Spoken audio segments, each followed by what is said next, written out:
Good morning, Rabbi Isai. Lili Nishmas, Imi Mirosi, Rispas Mordechai, live from Lincolnwood. It would be very interesting. Like, as the cameras were going on, we're going live, somebody screams that there's a tornado watch here in Lincolnwood. You know what it would do to the ratings if a tornado went right by the neighborhood? It would be unbelievable. I mean, not this house of Shalom. Yeah, wow. Tornado watch in Lincolnwood. Rabbi Isai, reminder to say Sfir Sa'imer. This is the right day, but many of us didn't have an Ma'ariv yet, and that reminds me we have Leis Tarlo with us, the centers guy. Did I pronounce the name correctly? Centers guy. He's 245 daf into Shas, and with us, so it's less than a year that we met the first time in Park City. And we also have Reb Aryeh Blumenthal all the way from Cedarhurst. He does a location there. Beis Hashem will be every day. Right now it's every Motzi Shabbos and it's going strong. And he had a location in Orlando. So Yishkoyach for being, and he wears the MDY cap wherever he goes. So, let's flip this around. Everybody say hello to the camera. And where are you, ladies? I don't see. I'm gonna have to turn. Ladies. Hold on a second. Ladies, Shalom Aleichem, you. And then Aryeh Blumenthal right over here. Gevaldik. Oops, I turned the camera too. Let me see the house now. Not good. Okay. Turn around. We go that way. Okay. What do we have here today? First of all, we have an amazing daf. Rabbi say really a very interesting daf. If you look at the art scroll on base, you'll see a lot of pictures and a lot of. We have even really cool stuff. It's the Sfir Saim is dedicated to Refuah Admor Mevision Shlita Kvei Kedushas Mar Rabbi Yisrael ben Leah Esther Refuah Shleima. This was yesterday's shir. So I'm not gonna give you an ekdam. Just have a geshmak daf, very very easy daf, probably a little shorter than your usual daf in terms of time. What time is it now? This is Ariel. Yeah, you're gonna be out of here before 10 o'clock for sure. 10 to maybe. Ooh, I gotta go quickly over here. I only have 30 seconds. I said we're gonna be out of here by 10. Okay. Zog to Gemara. Yeah, that's the story of my life. It looks like it's short, 30 minutes. A dear strong letter, but worth reading. You should know you'll be held accountable after 120. How's it possible that there's still Bali Batim who don't know about your shiurim? They could have developed a taste for learning. Okay, the families could have gained. I'm amazed. Chaim Greenwald. Geschmack. No, I put it out there. He was like relieved. Wow, it's not a hate mail. I thought you should know you'll be held accountable after 120. Like, oh no, not another one. Mendy Abramson, Aguten. I heard you quickly mention about touching uncovered parts of the body. What's the reason to wash one's hands? Ruach versus cleanliness. See my sefer, the halacha guide to travel and vacation, which I recently sent you, on page 151. I have a lengthy discussion of this. Spent dozens of hours researching this topic. It's interesting stuff. I also have a tshuva on if one needs to wash one's hands after touching the arm and head when putting on tefillin. That's what I discussed. Shamar Mekel, we view a place of placing tefillin as a place of mitzvah. There's no need to watch the same way. When you touch the area by bris milah, the moel could still say a bracha. Another reason it's considered a revealed place, since it's revealed when putting on tefillin, it's a big chiddush. Okay, cool stuff. All the best, Mendy Abramson. Shmuel Schreiber, I would like to thank you. I'm married with 3 children, and over the years, I've tried several times to learn Daf Yomi. A few weeks ago, I met a friend who told me about the incredible impact of Yeshurim, and Baruch Hashem, I joined in the middle of Masechta. And we're already approaching the end. I feel the need to share something that was a bit difficult for me yesterday's shir. You spoke about a tragedy in which 2 people were killed and about the need to be careful and stay safe. By the way, I don't want to put a damper here, but they're still searching for this guy that drowned in the Kinneret. His brother, they found him, but unfortunately he didn't make it. So now think about the tragedy. 2 brothers, one is unaccounted for, and the other one was nifted today. So I don't know if he's talking about that one.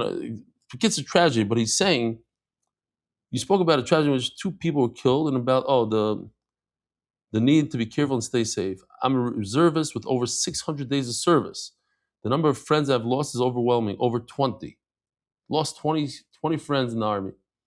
Sadly, on a weekly basis, Klal Yisrael continues to lose precious people so that we can live here and learn Torah. I would appreciate it if you'd consider dedicating this room as well for the recovery of the wounded soldiers and in memory of those who were killed. Al Kiddush Hashem. Thank you. You wrote this in Hebrew. So in the Hebrew shir, I addressed this to explain to him. He's new to the shir, so he doesn't know. Maybe for those who forgot and are new to the shir, I'll just say it one more time. To give the English here is very difficult on a daily basis. I put a lot of hours into it. It's difficult. There's no days off. You know how it is. Pesach, traveling. I'm still jet lagged from my trip from America to Israel last time. That was like 3 months ago. So it's difficult. You know, you got there Pesach, this vacation, the whole thing. I took upon myself to do a shir in Hebrew, which I'm very, very happy I did. But that was the schus of the chayalim and the injured and all those. Those who were there, no, I speak about it once in a while. I remind the Ilam. But here's a person that he was feeling bad that I didn't say that the shir is dedicated. So I want the whole Hebrew shir, which numbers now probably in the 15,000 people that watch the shir a day. It has tremendous atzlach. It's actually growing on a quicker rate than the English here. It's very popular in Eretz Yisrael, Baruch Hashem. It's popular with Rosh Yeshivas over there, whereas in America it is popular, but they just don't tell you about it. But in Eretz Yisrael, they'll come over to me, Rosh Yeshivas, Rosh Koil. I watch the shir every day. Like they have no busha. I don't know what it is. Okay, it's interesting, no? You think the opposite in Eretz Yisrael. You have those also. So that's what I have to say for that. Maybe once in a while we'll say in memory or refuas, but the amount of soldiers that are injured even now in Lebanon, you hear about the deaths, but you don't hear about the injuries, or you do hear, you don't realize injury means. You were telling me, Shmulik, that you went to visit these guys. They come to Chicago, some of them. No arms, no legs. Prosthetic experts. And you went to visit them. A lot of amputees. These are injuries that are life-changing injuries. So of course we daven for them, and we hope that we're able to see the enemy go bye-bye, and everybody could come home safely, and we don't have to worry about this. It's unbelievable. Things are happening. Times of Mashiach. All right, fine. There's a lot of stuff here. I'll have to. Dr. Meir Wickler, just throwing this out there real quick. He says he gives Zakar Satayv to all the work that went in before Pesach, the whole staff. And this is from Jamie Azulay. I like this, so I put it in here because I don't want to forget this, that on our videos, there should be like a caption on top. Maybe it even goes away eventually, which stays there so people later on that watch the video know what the video is about. It's not just a funny video, but it's on this and this topic. Okay, I think that's what he was saying. Shkoyach Jamie. And this may be, if you remind me, Mil Shir, I'll show it to Mil Shir. This is the satellite location in Bnei Brak, very matzliach, daily basis. All over. He rented a nice office in a nice office building in Bnei Brak. He has all this stuff. Look at the wall. We don't talk during Kaddish. It's all.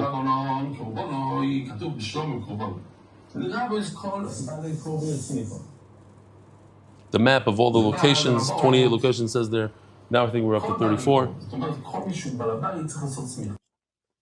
He funds it. He has a wedding hall. We did a huge Lava Malkin in his wedding hall. I think it was 700 people. Just from you could come if you're part of a satellite location. It was unbelievable. Every table was a different satellite location. The whole massive, actually it's 2 halls. He does 2 chasanas every night. So on a Motzei Shabbos, he doesn't do weddings. We got the whole thing. It was unbelievable. But this is him. And during Shir, I spoke about how he advertised, he put 100,000 shekel once into advertisement. Here's one advertisement in Bnei Brak in front of his hall. And it's like much larger than life. It was huge. So Dave threw it in middle Shir, so I'm showing you as well. All right, Rabbi said, let's go. We'll have to do this later on. We have, how many minutes are we into? I don't have my watch here. The official edition of MDY Shas, Masechta, by the Iranian Levi family's Perik, the Palachik family, in honor of Harav Mordechai Rubin. Oh, we have a new Perik. Dav Tzadik Daled, with deep gratitude to Rebelli from Dov Meir and Batya Shana, Balkany and family. David Salomon, dedicated in memory of Avimari, Reb Shmuel, Baruch ben Reb Chaim Tzvi, Dov, the Masechta sponsors Joel Gedalius, Lidin Shmas, my father Jack Gedalius, Anonymous Hatzlach Baruch Nizu Begashmis, the Palchik Family Foundation, the Zechin Nishmas Harav Agoin, from Shlomo Palchik, the Beshit Ilui, Anonymous for Shlema Moshe Ben Izah, Anonymous for complete Refuah Shlema and Arichas Yomim, Telez Bas Esther, Yisrael and Malki, Tovatar Spicha Malfi Zav Chesef. We're so proud of you, Akamor keep steiging. We should do like YouTube, where if you pay like $1 a day, you get to watch the shir without the commercials. Take money from it. We'll see how many people actually. 10.5 minutes. We're late. What? And it's free, so we'll. No, but you get all the stories and everything during shir, but without the sponsorships, whatever. But then you're not going to be happy. The centers.com. Send the girls and family, Canvey Island, UK, in honor of Rebelli, who changed my meaning of life. Pliny Amani, Yossi, Mark, and Benny. And all the Oiskim Tzorchim DY, Kosh Baruch Shalom Schar, monthly sponsors Ari Simon, the first name of Imari Baruch Ben Miriam. Weekly sponsors Anonymous, in honor of Eli, Mark Ashkenazi, and the entire MDY crew who did not slow down for a second. Daily sponsors Moshe Yitzchak Grossberger, in honor of my wedding today. May all brachas be fulfilled. Going L'chayel El Chayel, Mazel Tov, Mazel Tov. Where is he from? This is like Mexico or something? Yitzchak with a J and Moshe with a CH. Interesting. MDYR Rabbi Sarah Fushtema Yonatan Etam Bebashav Brachel Fushtema Mordechai Ben Esther Fushtayel Daniel Zev Ben Ayala Tester Rabbi Sarah. Here we go. We have brand new Mishnah. I'm serious. It's all easy today and it's super interesting. It says the Mishnah all the way in the bottom of the Tzadik Gimel and Beis. Brand new Mishnah. Chomer b'smicha mebetnuva. So we discussed smicha means to lean on the animal. And tnuva means to wave the animal, lift him up and wave. There's two different things. There's certain chumras that you have in a smicha and certain chumras you have in a tnufa. That what? 3 lines from the bottom. When it comes to tnufa, it's enough that one person does it for the whole crew, for all the partners. Whereas smicha, we said yesterday, each and every person, it says karbanai, we learned each and every person must do the smicha. And chomer b'tnufa, and what's the chomer that tnufa has that smicha does not? Shat tnufa noheges b'karbanis hayachid u'b'karbanis hatzibur. You have to do it in all types of karbanis. Karban yachid, for instance, the shlamim. So here's a picture that we showed yesterday. The shlamim tnufa, the chazan and the shaykh. But you also have the tzibur tnufa. This is tzibur tnufa. What is this? This is the shtei halechem with the shalmei, what do they call it? Shalmei tzibur. The two sheep that we bring on Shavuos coming up. Shloshim yom kodem l'chag. Mamish.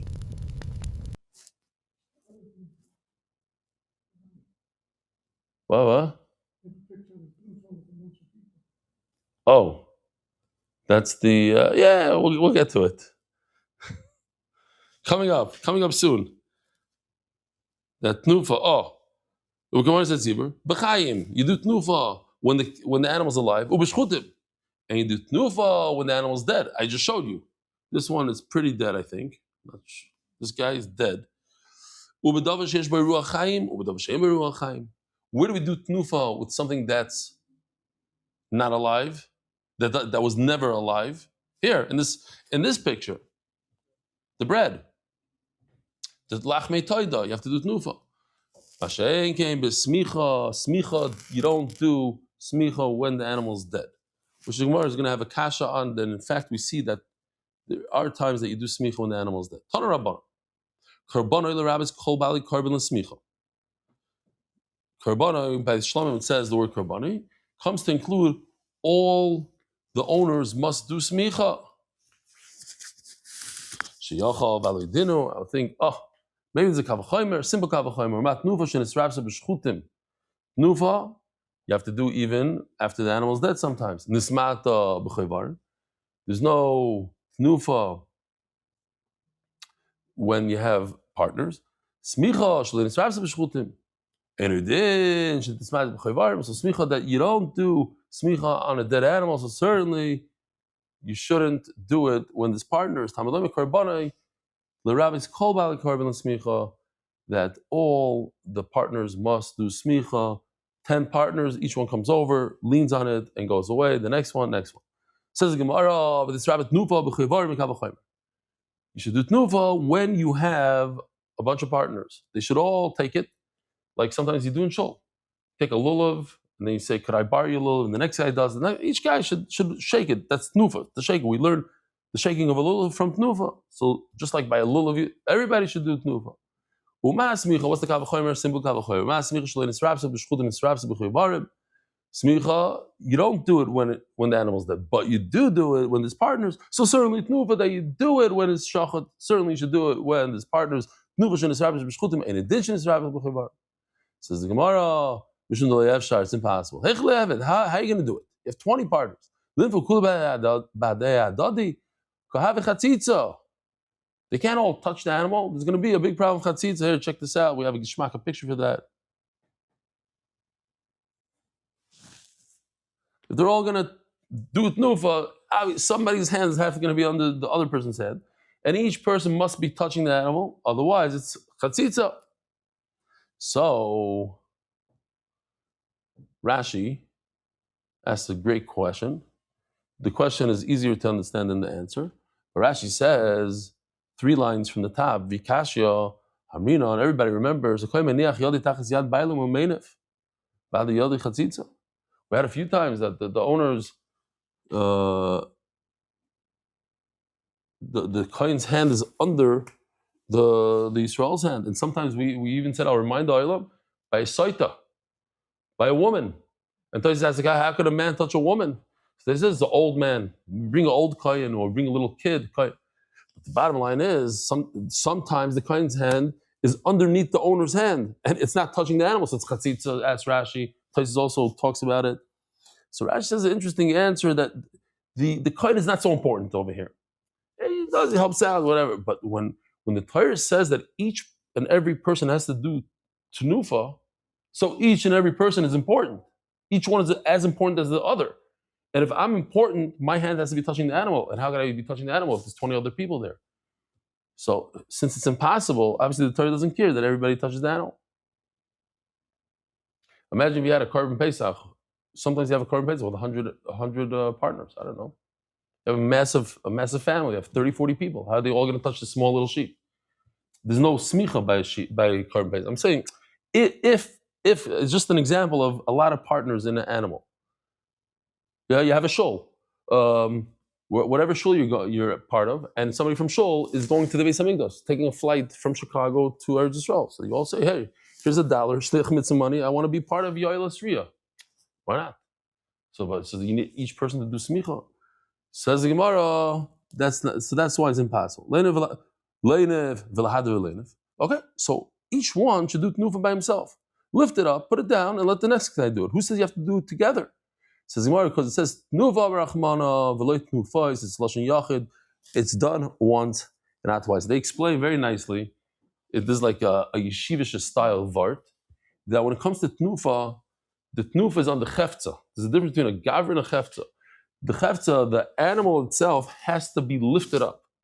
So sometimes it doesn't even matter who lifts it. Maybe the kohen could do it for you. Not everybody has to do it. The animal was lifted up in Shalom Yisrael. But when the mitzvah is in the person, that's smicha. The mitzvah, it's not a mitzvah that the animal should have smicha done to it. It's a mitzvah that each person should do smicha, and that's why you have a difference how many people do it, one or all the partners. Says Gemara, you're telling me there's no such thing as smicha when the animal is shechted? Here, it says mafurish that the smicha after the animal dies. So, a Kohen Gadol has the right to say, I want to do the avodah right now, today. So imagine, I'm just thinking to myself, a typical Kohen goes to the Beis Hamikdash to perform the avodah twice a year. In his mishmar, and even in his mishmar, his family and this, so finally you get to do, you're there, you're ready to go. It's that one time a year that you get to do the avodah, and the Kohen Gadol shows up, says, sorry guys, me. Can't say a word, he goes and takes over. So let's say he wants to do the tamid. I'm going to show you the picture. As soon as I show you the picture, remember we had it, not too long ago. By the tamid, there's 13 kohanim that help out. This one carries the leg, and each one that carries, we learned that you don't show the cut where the animal was cut in the butcher shop over there. They place it, so it should look nice. First guy, number one in line, he carries the head and one of the rear legs. The second guy in line carries the 2 feet, the 2 front feet. And that's how, each person carries something. So it says like this. So imagine here they go. The guy in the front, he's carrying a head and 1 foot. Second guy, 2 feet. See how it's positioned next to his body so you don't see the cut. This guy in the back, he's not doing it well. And that's how they walk, 13 guys, up the ramp. So it says the Gemara, it says in the Mishnah, Bizman sha'koyen, let's call it 9 lines from the new parak. Bizman sha'koyen gadol roitze lahaktir, when he decides, right now I'm going to do the tamid, haya oile bakevesh, he would go up the ramp, ba'azgam b'yiminoy. The second in command, the second guy is waiting, not waiting, but something happens to the kohen gadol, he becomes the kohen gadol. It's kind of steep, so he needs to catch his breath. So this Gana Kohen, he takes him with on the right hand, hello, he pulls him up, helps him out. The first guy walking in line, he's holding the head, so he extends it, he gives it over to the Kohen Gadol. What does the Kohen Gadol do? This is the word that's not good for us. Soimer. He does smicha. Smicha on a dead animal. It's a head without a body, right?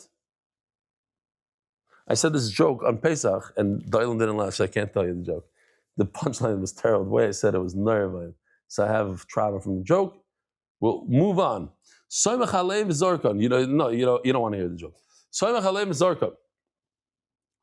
It's the joke. I'm not going to say the whole joke. It's the joke that the doctor would attach limbs that got cut off, and they brought so he was so good at attaching different limbs. So one day they brought a head. He says, "No, this one I can't do. You put it in a plastic bag. You didn't breathe already for 20 minutes." Okay, so here you have a dead head. It's mamish dead, and you do smicha. After he does smicha, so it's a kasha when we said that there's no smicha on a dead animal. Next, now the second guy in line, he has the 2 front feet. He gives them, the Gemara calls them hands, gives them to the first kohen. Nice to the kohen gadol. He gives it to the first kohen, nice to the kohen, and the first kohen gives it to the kohen gadol. So he does smicha, and the kohen gadol tosses it into the fire. There's a halacha. I found this very interesting. I think people don't even know about it. I certainly, even if I know about it, it's like not a thing that people are makbid. Like when a kid does glila, what does everybody do? They give the guard, they go to the bima. So that, they used to charge money for that in shul. Like if you're the one giving the gartel to the guy to do glila, that's a kibbud. We just do it because we help him, but that's passing the mantle, the gartel, all that is all part of the mitzvah. So that's what it says over here. You give it to me, I give it to you. Great. So the second guy doesn't mention the first guy. The second guy gets out of line, goes back home. And all the limbs, the third guy gives to the first gives to the Kohen Gadol, he tosses it in. The third guy goes home. Then the fourth guy gives it to the first guy gives it to the Kohen Gadol. Now why does the first guy say, I saw that someone explained, I forgot who it is, I think it was more of an achrain kind of thing, that since the first guy, he was supposed to be the main person, and then the Kohen Gadol decided to kick him out, so we let him stay on the Mizbech for as long as he wants, and he's a big performer over there. So, but the Kohen Gadol keeps on doing smicha on every single limb, smicha, soymech alev zarka. Uzman writes, and if the Kohen Gadol is too weak, he can't do soymech, who soymech v'achem zarkim, let somebody else toss it into the fire. Akol part of you see that the Kohen Gadol does do smicha on a dead animal, so why are you telling me, smicha, only tnufa is on a dead animal and smicha not?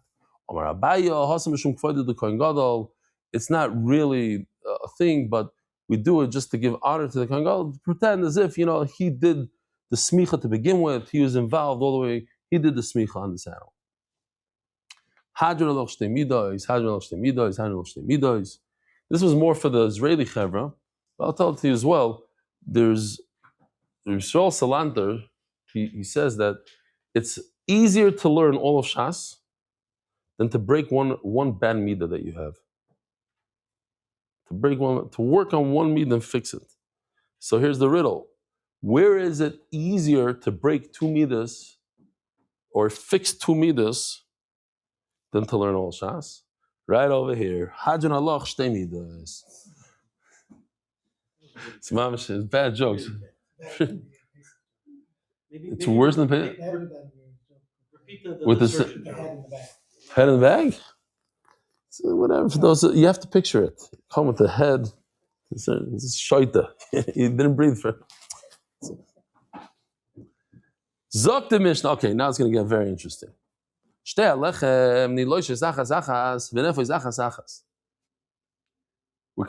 done with the Menachos and the smicha. Moving on to how to make the lechem apanim. It's a very interesting shape. It's a very interesting size. It weighs, I don't know, 12 pounds each bread. Massive breads. How do you do it? What's the procedure? And we're going to see a lot of stuff about the kelim in the Beis Hamikdash. Very, very interesting stuff. Shtei alechem niloishois achas achas. The two breads from Shavuos. Here we go. Two breads of Shavuos. Those two breads, you have to knead them separately. In other words, it's its own dough. Don't mix up doughs here. Don't make a very large dough and then divide it. You make one dough for this lechem, one dough for the second lechem. In the oven, one. You can't put two in the oven. Lechem apanim, the 12 breads that we eat from Shabbos to Shabbos, we put in the shulchan. Same procedure as the shtei lechem when you make them. Each one is made all by itself. But when you bake it in the oven, you put two in the oven. There's a kasuf. Oh. The lechem apanim, you have to put in a mold. The Gemara is going to say 3 molds. So as you make it, you put it in the mold. I'll show you a little video or whatever in a second. Kishu roidan, and when you take it out of the oven, nice non lutfus. You put into another mold. The Mishnah only mentions 2, but the Brisa says it's actually 3. Kedei shaloi yiskalkalu, so that the breads don't fall apart. Let me just show you here. Let's call this a mold. This is as its dough. And then you put it into oven into a separate mold. That mold has, we'll see tomorrow also, it has like holes on the bottom. Also square molds, but holes on the bottom. And then because during the baking process it expands, so you put in a third mold when it's still hot. You don't want it to fall apart when you take it out of the oven. So there's 3 molds. Says Gemara, how do I know about kneading it one by one, putting it in the oven? How do you know these things? The beginning of the Mishnah. The lechem apanim is 2 esroinim. Sorry, we said it's about 2.5 kilo of flour, 2.2. That's what women or men also, we take challah when we have 2.2 kilo, like 5 pounds. So this is double that. 10 pounds per challah. Massive. It's like a chasan of challah. Do those weigh 10 pounds? I don't even know. They're 5 pounds? So double than that. It's only 5 pounds of big challah? The Rebbe's ones. Okay, I'm not familiar, but you know what I just remembered? It just flashed by me. I might be making this up because I was only 5 or 6 years old, but I used to go to the Rivnitz Rebbe a lot. My father went pretty often, and we used to leave for Rockaway like right after Havdalah, and we'd get there during Shal Shudas. I'm not joking. We'd get there in Shal Shudas. But he had 12 challahs. Is that a thing by Rebbe's to have 12 challahs? Okay, so I did see it. Okay, fine. Yeah? So on a regular Shabbos? 12 chalot? How could you stay skinny when you have 12? No, small one. You're not doing it. Yeah. Yud Beis Chalas, the Rebbes have for Shabbos. Okay, so that's normal. Okay, fine. I'm telling you, he had it. I remember at 12 Chalas. I remember my father explaining to me. But I was 6 years old, so I thought maybe. I don't remember seeing it afterwards. Where did I ever see that? You're talking about almost, 47 years ago. Wow. To match the Lechem upon him. He's right. No, it makes sense. We're learning. Very good, Mark. Yishkoyach, Mark. Hi. Yeah. Zog the Gemara. So it says, Ho'echos. Shnei Sram Ho'echos. Milam Shin Eloishus Achas Achas. You make them as one by one. How do you know that each lechem of the two lechems of Shavuos, I say lechems, even though the proper way is lechamim, but I'm in America. They don't know what lechamim is. Lechems, sidders, instead of sidurim. Shavshtei halechem kach. How do you know that you need them individually? Talmud loymar, yeah. It should be like in one place. And how do you know that you bake the lechem upon him two? Talmud loymar v'samto oisam. You should place them. Samta is lashon yachid, oisam lashon rabim. You should place one placement of two breads. Maybe you should also do this on Shavuos. Tamaloymar oisam. No, the same word that we used a second ago. We're going to learn a second thing from it. Oisam dafka lechem aponim, but not shtei alechem. As the Gemara, but you can't do that. That's against the rules. The rules are that the rule is they can only learn one concept, one halacha from each word. You can't learn two. Hayoisam ha'apikte. You already used it to teach me that the lechem aparim you take v'samta oisam, two breads in one oven. Says Gemara, im keilem akrav v'samtam, my v'samta oisam, from the fact that the Torah used two words instead of one word, shmas minei tarte, you learn two halachas from it. Says the Gemara, Torah Rabbanon, v'samta oisam bitfus. You should put these breads in a mold. Shloisha tfusim heim. Besamta isam. You should put them in. It doesn't say the way they learn it. It doesn't say v'nasato. It says v'samta. So you're putting it in some sort of mold. Shloisha tfusim heim. You should know there's three. Nois l'tfus. Here, this one. Just show it again as I'm talking. So. Nois l'tfus v'adaini batzek. You put it in while it's still dough. Ukimint fus hoyela batanor, and had a special mold in the oven. And you notice in this mold that in Yoshi's thing here, design, there's holes in it so the heat transfers through. Ukshuroida, and when he takes it out, noise bit fus, he puts it in a third mold. Kedei shloit iskalkel, that it shouldn't fall apart. When we went to, I forgot the guy's name again. What's the name of the bakery that does lechem apanim in Eretz Yisrael? Seidel's, correct, like up north or something. So it's just me and Levi Friedman, maybe a few other people. This is 7.5 years ago. We had a whole production. We're going to bring him to Ramat Bet Shemesh. I don't know, something, we were going to do it, and then the war broke out. So, Karnei Shomron, yes, thank you. Okay, whoever goes to Eretz Yisrael could go look up Seidel's. It's interesting, he has a bakery. He just does it to show you how do you make shtei alechem and lechem hapanim. The issue is, if you look at this picture, I mean, try to do this at home.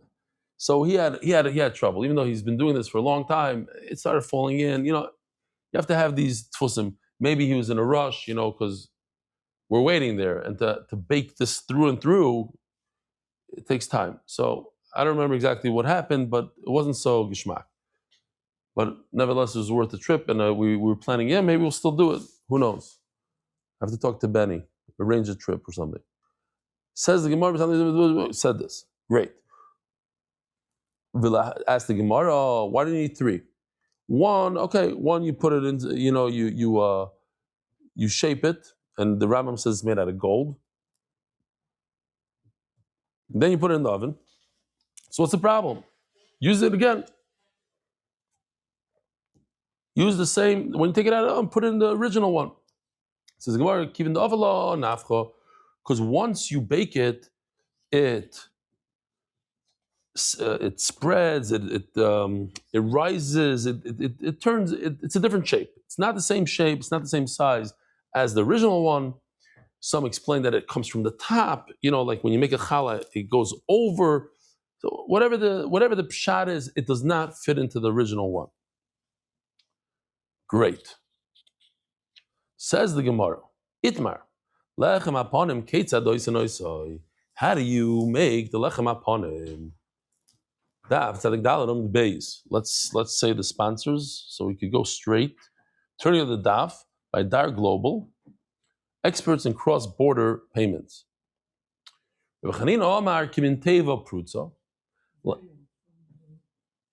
Oh, from the Germany. Yeah, I'm showing you the video because it brought me to tears, seeing myself in tears. So I said, okay, maybe it choked me up. Probably choked me up again. But it's in Hebrew. The truth is it's in Hebrew, but you guys speak a little Hebrew. This is on Yom HaShoah last year. בשדה התעופה, אתם לא מאמינים. You don't believe it. You're not going to believe it. אני נמצא בגרמניה. בגרמניה, בפרנקפורט. לא יאומן. כאן, ביום השואה, שקם הקדוש ברוך הוא. אני לא עשיתי את הטיסות בכלל, זה לא היה בכוונה. I didn't mean to go to Frankfurt. I was just trying to get כאן, בגרמניה, ביום השואה. במקום ציבורי. הרבות סטוירו ברבים. giving a shir in public. It's the greatest revenge. קדושי עליון, כמה חכמים, כמה רבנים, כמה יהודים קדושים, כמה יהודים, כמה ילדים נהרגו כאן, כמה, 6 מיליון. 6 מיליון, זה מספרים שאי אפשר. ואנחנו נביא ונעשה עוד תורה, ונביא לעוד לתורה. זה יהיה הנקמה. More and more Torah, that will be the Nekama. Okay. One thing we got out of it for sure, that Avi Pinzel joined this year. That was a good pickup for this year. Hold on, Mark, 1 second. I just want to not forget this one. This is in the Beis Medrash. It's unbelievable. The amount of guys that come. And this is in Gila, Yerushalayim, right? Gila is Yerushalayim. It's another, we have 2 places in Yerushalayim. Tzvi Pinzel, what did I say? Avi Pinzel? Avi is his father, yeah. Okay. Him, I don't think we got. Although he did come to a shir in Hollywood, Florida, but I don't think he's part of the shir. Maybe, you never know. Oh, yeah. One of these is English, one of these is Hebrew. I don't know which one is what. But let's just read the words and then I'll show you the video. Kimin Teva Prutza. One is a open box. It's a box that exploded. Imagine you have a bomb inside. What's going to happen? The top will fly off and maybe 1 or 2 walls. So that's what the Lechem HaPanim looks like. That's the one we're familiar with. Teva Prutza looks like this. The one on the left. Now that I'm thinking about it, it had a little explosion inside. You know? What? After your kids open up the Afikomen present. Okay, got it. Number 38 in English. Got it. And Svina Rekedes means like a little boat, a speedboat. Literally like a speedboat. So we should remember this for this Amud, because that's basically the Amud. Ask questions on the boat. How could it be square? How could it be a speedboat? Different questions. Kimin Teva Prutza. It's a square, like an Amazon box that was open, no top. So first of all, to me, it's a little bit of a kiss. It's not a pure kiss from Hashem, a little bit, because in the news, whoever follows the news, I got to know if I'm getting back to Israel in time, if they're going to restart, So Trump said that he destroyed 158. Their entire navy's on the bottom of the ocean. He says, oh, besides those little speedboats, those Fina Rekedes, he said. He says, if they come close, we're going to blow them out of the water like we did to those drug boats. And by the way, we're down 92% on drug smuggling since we got rid of those boats. Thank you for the attention to this matter. He really said this yesterday. those fast boats that they have, and they were trying to lay mines with those fast boats. We're gonna blow them out of the water. Sfina Rekedes, today's daf. So let me show you the video. Slide 38. Here we go. Itmar lechem apanim. Lechem apanim. כיצד עושים אותו? כיצד? רבי חנינה אמר כמין טיבה פרוצה כמין טיבה פרוצה כמין טיבה פרוצה רבי יוחנן אמר כמין ספינה רוקדת כמין ספינה רוקדת כמין ספינה רוקדת לחם הפנים לחם הפנים. It's not a song that I'm going to sing at the Shabbos table, but okay. It's Bahash. Asfina Rekedes. Says the Gemara Bishlam, Elamad Omar Kimin Teva Prutzo Hainu Dahavi Yasve Bezichen. Now, we know that on the Shulchan there were 2 spoonfuls of Levina. So, if the Teva, if the bread is flat, so I could put a cup, I could put whatever I want on the bottom of a flat bread, as so. The problem is, if it's a speedboat, imagine a canoe. Where exactly you're putting a spoon in the canoe? It comes to a point. By the way, Rashi explains that this point, it's like a V, and the bottom is like a half an inch wide. It's the size of a finger, the bottom. So there's no shelf for you to put it. It's going to be like, not a good place to put it. So the Gemara answers, take a look at this. We have to actually create a little bit of a shelf in the bread so that the spoon could sit in there. If it's a box, a square, I could put the bezichen down on it. If it's like a boat, where exactly did the spoon sit? Says on each bread, there was a little indentation for this, for the bezichen, for the bezichen. So we're really hitting up. We're gonna go after the speedboat shot. At the end, we're gonna have one kash on the square. If you say that it's an open box, so now check this out. Between each bread, they had half pipes. Take a pipe, cut it down the middle, half a pipe. And on those half pipes, they would lay the second layer of breads. In other words, the breads could actually lay on top of each other, like boxes, like 6 Amazon boxes. That's fine. It works, like 6 shoe boxes. Why not? I've seen it all the time in the warehouse. But they're hot breads. You need the air to flow in between the breads. Otherwise, there'll be too much moisture buildup. So you put these little half straws in there. Here, let me show you. Like this. They had 3 going through each bread. The top doesn't need it. The top. Really? I don't remember that. Okay, we'll have to do it again. But what's interesting is all videos till now you've shown the Basikin were on the bottom Yeah. of the tabletop. No. Exactly. We had a machlekes what al means. Does al mean next to or on? Right. That correct. This Gemara is going with that shita that it's, or the question is according to that shita. Yeah. Now, it works well if a bread is a square, so you could put 3 pipes on it. But if a bread is like a speedboat, like a canoe, how exactly is a pipe gonna sit at the end of the canoe? Here.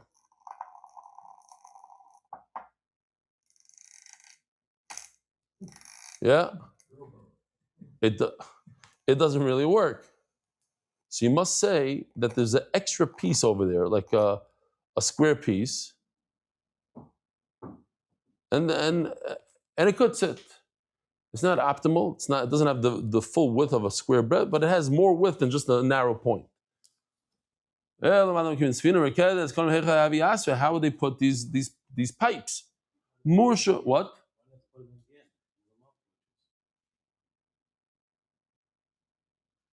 Okay, I hear. So then you don't need any. Yeah, I hear. Good kasha.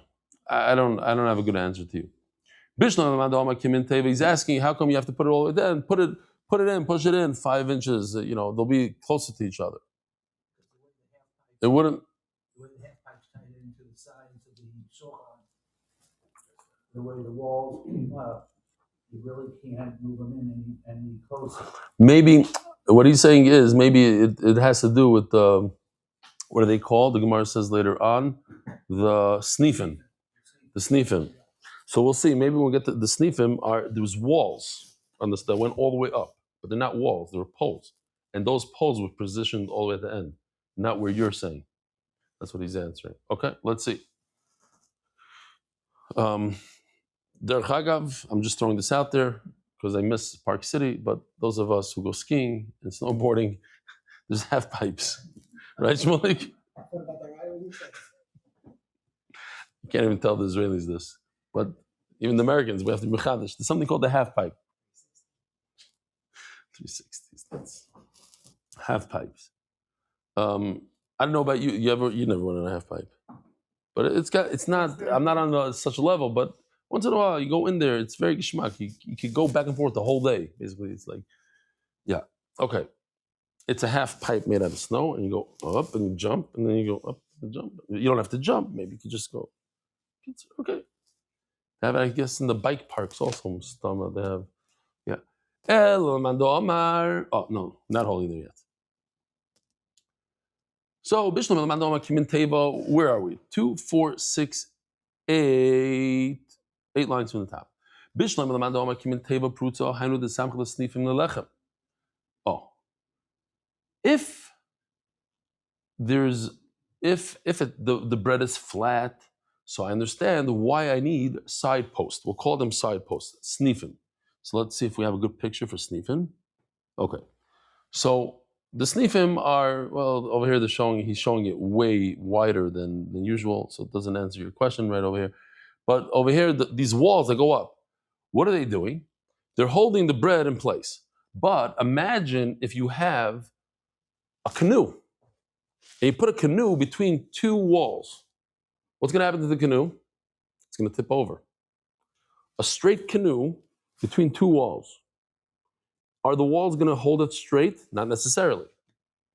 It's on a point. The bottom goes like this.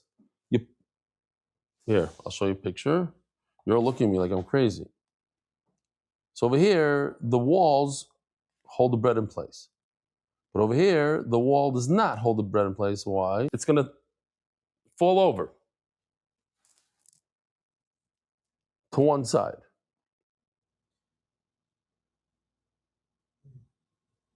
Something like that. It's not, what good do the sneefim do? That's question number 1. Also, these sneefim are not really what the Gemara talks about.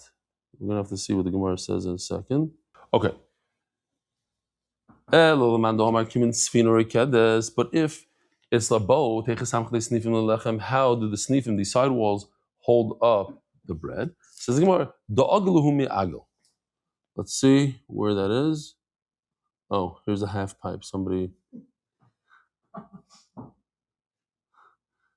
who put it in? Is that me? I don't think it's me.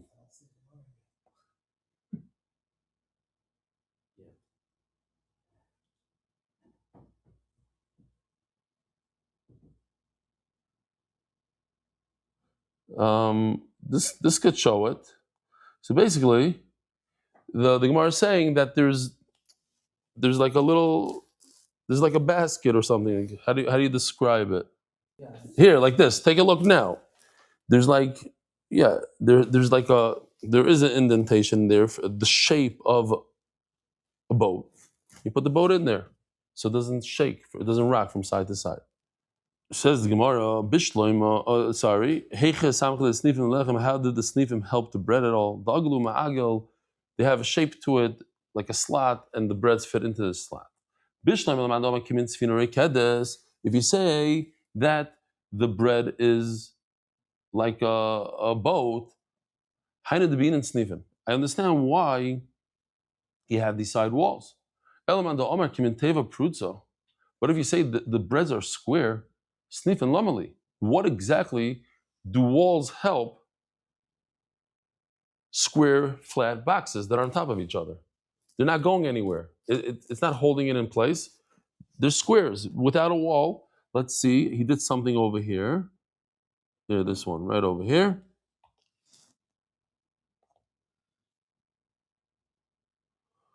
In other words, the breads are good without the walls. The breads are not moving. Says the Gemara.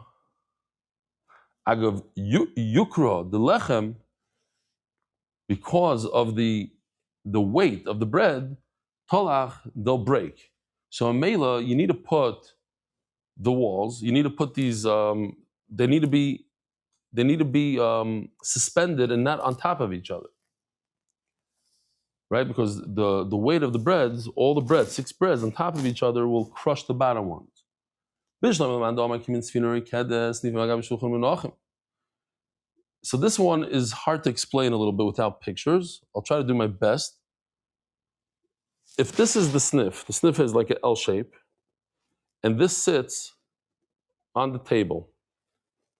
Okay? So where does the bread go? Bread can't go on the L shape. Bread has to be directly on the table. How is the L shape going to fit underneath the bread? It can't. But if it's a boat, so the shape of the boat is like this, so the L shape fits right underneath the boat. Yeah? Are you with me? If this point is the point of the boat. So this part is on the table, and the L bracket fits right underneath the curvature. Yeah? Maskim or not maskim? Let's see if we could find something here. Here, you could see it over here. Here, check this out. The L shape over here fits right underneath the bread. You see? The bread is not laying on it. Maybe put some pressure on it, to it, but not on it. So this bracket right over here, it's not so good. It's like elevated, but okay. It's not, the bread is still touching the table. Here's the point of the bread, it's on the table. And then the bread has a curvature. So the bread is not disturbing this L bracket. But if you have a flat bread that has to be in this area, how exactly is this going to sit? How is this going to work, this guy? There's some extra pieces over here. Let's see. Let's see how he did it over here. Okay, you can't really see. But, says the Gemara, the answer is that there's no L brackets. If that's your shita, the shita is going to be that they're just directly on the floor. The snifim are just on the floor. They're not under a bread. They're just on the floor. What, they're on the ground? Yes, they're on the ground. You're right. If you hold that the bread is like a boat shape, so then the snifim are on the table because it doesn't really interfere with the bread. The bread has a point. It's a V. But according to Manda Omer that says that it's a box, it's square, snifim agabi, you must say that the snifim are not laying on the table because there's no room for them. There's a bread on the table. So they're on the floor. This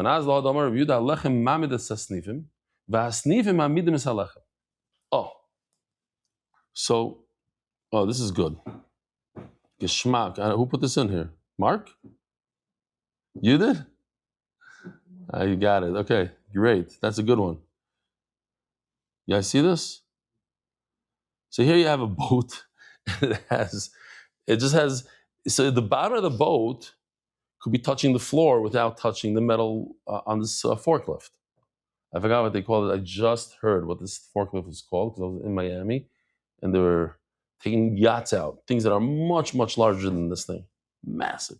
Okay, so we want to get to the end before 3 minutes, 3.5 minutes. So it says the Gemara, we're at the end already. So Nachman, let me just show you this one more time. So good. Excellent. Pause here. Stop. Great. So if you notice, the bread actually holds down the walls. and the walls hold the bread in place. They help each other out. Without the bread, the walls will fall backwards, so the bread puts pressure on. But without the walls, the bread will tilt, will tip over. So each one helps the other. But if the breads are square, so the breads are not on top of the snifim, so they're not holding the snifim in place. The snifim, we said, are on the ground. So the bread is not helping the wall. And what exactly is the wall helping the bread? So therefore, it doesn't go well. The Gemara says, that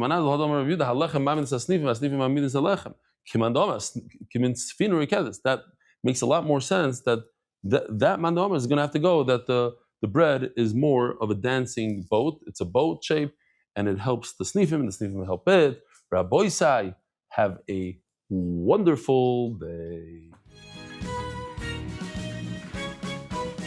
Merit the schus of spreading Torah throughout the world. Sponsor a shir today. MDYsponsor.com or sponsor at MDYDaf.com.